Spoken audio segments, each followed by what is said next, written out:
Hello बच्चों।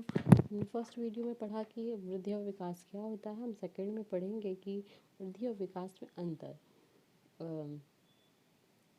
वृद्धि और विकास के अर्थ का अध्ययन तो किया ही, दोनों की विशेषताओं को जाना भी। आपने देखा कि वृद्धि और विकास दोनों ही स्थिति में व्यक्ति में कुछ न कुछ परिवर्तन घटित होते हैं और इन परिवर्तनों का स्वरूप अलग अलग होता है। वृद्धि और विकास कभी कभी तो बिल्कुल एक दूसरे के पर्याय लगते हैं, परंतु मनोविज्ञान ने कुछ खास आधार पर दोनों में अंतर स्पष्ट किया।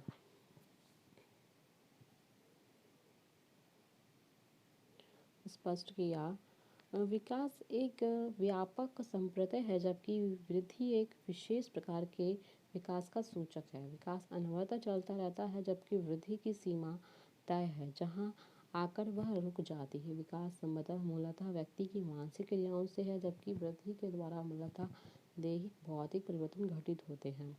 प्राणी में विकास वृद्धि से पहले प्रारंभ होता है, जीवन प्रतंत्र चलता रहता है, जबकि वृद्धि एक खास अवस्था में प्रारंभ होती है और पुनः समाप्त हो जाती है।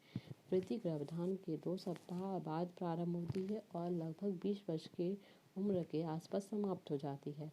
वृद्धि एक घनात्मक विकास है, जिसमें शरीर के आकार, भार आदि में बढ़ोतरी नजर आती है, जबकि विकास घनात्मक क्षणात्मक दोनों ही प्रकार का हो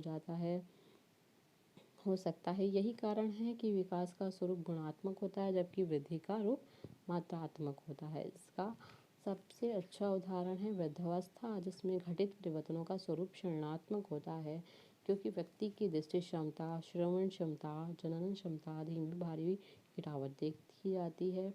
विकास का संबंध प्रकारात्मक परिवर्तनों से है, जबकि वृद्धि संरचनात्मक परिवर्तनों तक ही सीमित है। वृद्धि की प्रक्रिया में समन्वय का होना आवश्यक नहीं, जबकि प्रत्येक प्रकार का विकास समन्वित और समाकलित होता है।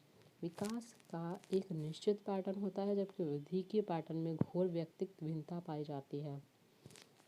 उदाहरण स्वरूप, प्रत्येक बच्चा पहले बैठना प्रारंभ करता है, फिर चलना। यदि उसने बैठना नहीं सीखा तो वो चलना भी नहीं सीखेगा। परंतु यदि 4 साल का कोई बच्चा 2.5 फीट लंबा है तो उसका वजन 10 किलो हो सकता है, जबकि इसी उम्र का दूसरा बच्चा 2.25 फीट का होकर भी 12 किलो का हो सकता है।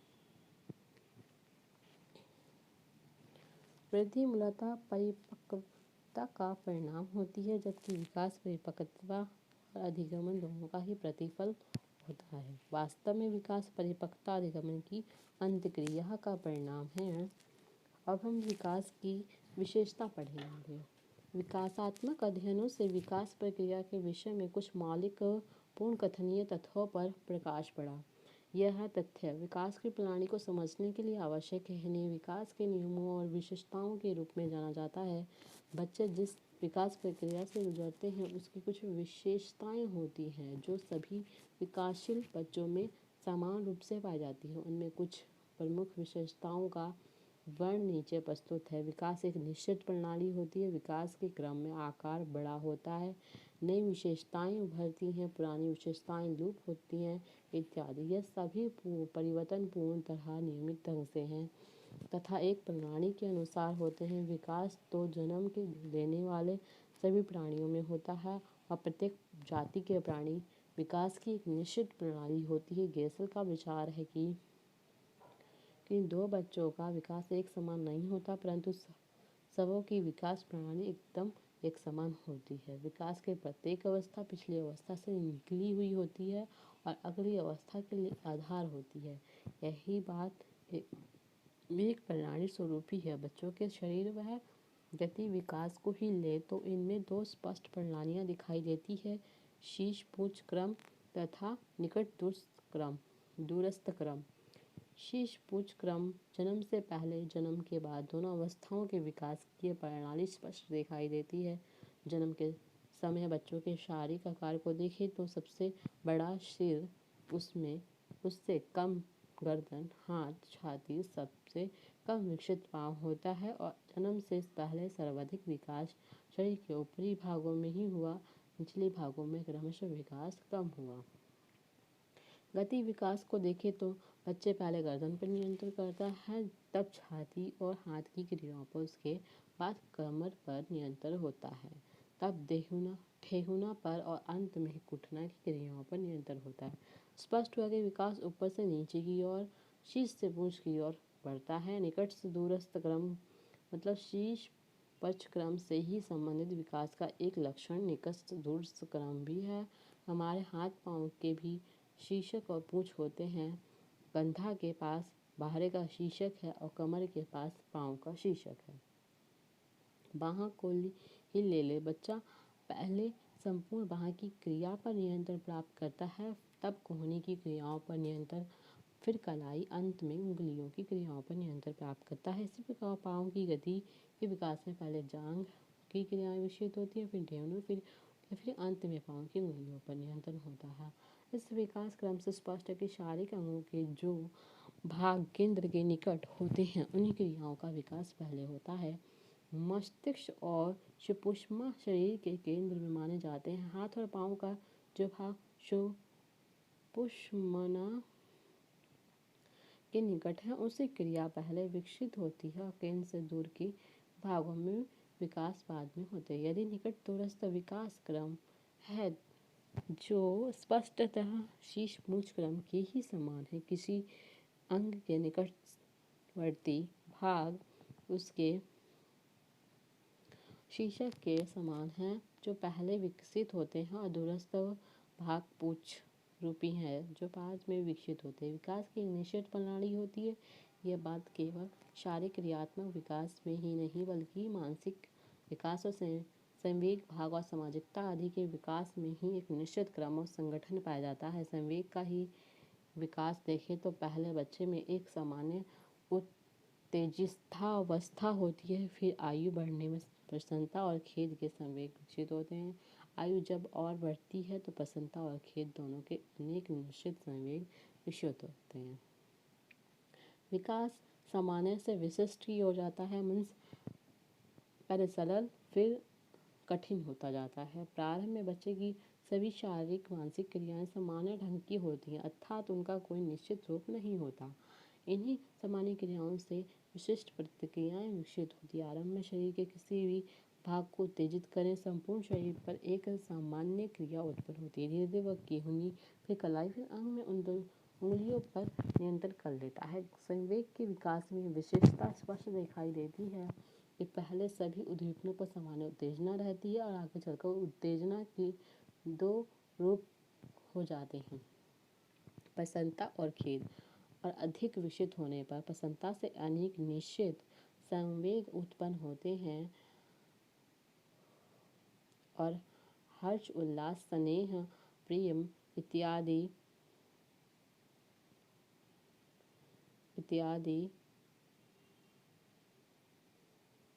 इसी प्रकार खेद से भी निश्चित संवेगों जैसे क्रोध, शोक, ईर्ष्या इत्यादि को विकसित करते हैं। भाषा संबंधित विशिष्ट क्रियाएं सामान्य उच्चारण से उत्पन्न होती है। बलबलाना एक सामान्य क्रिया है जिससे विशिष्ट स्वरों का उच्चारण विकसित होता है। प्रत्यह के विकास में यह विशेषता बहुत ही स्पष्ट मिलती है। पहले बच्चा सभी पशुओं को गाय कह सकता है, फिर धीरे धीरे गाय, बैल, भैंस आदि में भेद करने लगता है और विकसित होने पर गाय और बाछी में भी भेद कर सकता है। स्पष्ट हुआ कि बाल जीवन की सभी पक्षों का विकास निर्विवाद रूप से सामान्य से विशिष्ट की ओर होता है।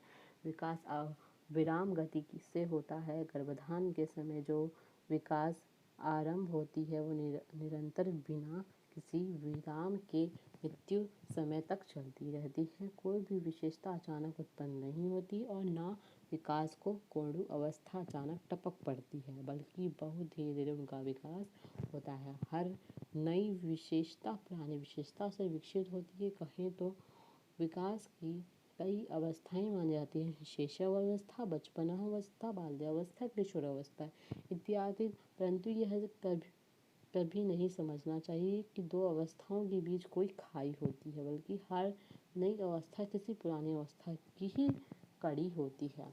अवस्थाओं की कल्पना तो केवल पढ़ने की सुविधा के लिए की जाती है, किसी एकता या विकास के रुक रुक कर चलने के लिए नहीं।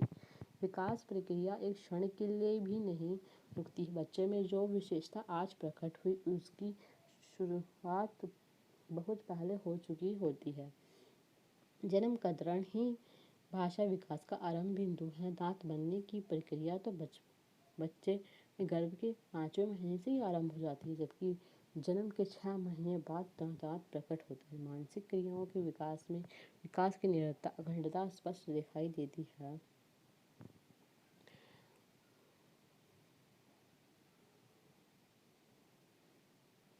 विकास की गति में व्यक्तिगत भिन्नता होती है और ये भेद स्थायी होता है। विभिन्न बच्चों की विकास गति में भेद होता है। नवजात बच्चे भी अलग अलग लंबाई और वजन के होते हैं। उनकी मानसिक योग्यताओं में भी भेद होता है। विकास की मात्रा का यह भेद विकास गति के भेद के कारण होता है। कुछ बच्चे तेज गति से और कुछ बच्चे धीमी गति से विकसित होते हैं। कोई बच्चा 5 महीने में बैठता है तो कोई तो 12 महीने में बैठता है। विकास गति का एक भेद प्रधानता आनुवंशिकता भेदों के कारण होता है। चूंकि आनुवंशिकता बदलती नहीं है, इसीलिए विकास गति का एक भेद स्थायी हुआ करता है। यह विश्वास गलत है कि विकास की कोई कमी आगे चलकर पूरी हो जाएगी। बॉल्डविन का विश्वास है कि बच्चे में जो कमी आज है वह सब दिन रहेगी। इनगर्टवर्थ ने लड़कों और की लंबाई वजन की तुलना जन्म के समय से लेकर 13 वर्ष तक 6 महीनों के मध्यंतराल पर किया और जन्म के समय का भेद 13 वर्ष की आयु में भी वर्तमान था और मानसिक क्रियाओं योग्यता में भी स्थायी व्यक्तिक भेद होते हैं। टर्मन के अनुसार प्रतिभाशाली बच्चे लड़कपन से चमकते हैं और हॉर्लॉक मानती हैं कि जो बच्चा आरंभ में मंद बुद्धि वाला है वो बाद में बुद्धिमान नहीं होगा। बुद्धि लब्धि स्थायी होती है। शरीर के विभिन्न अंगों की विकास गति अलग अलग होती है।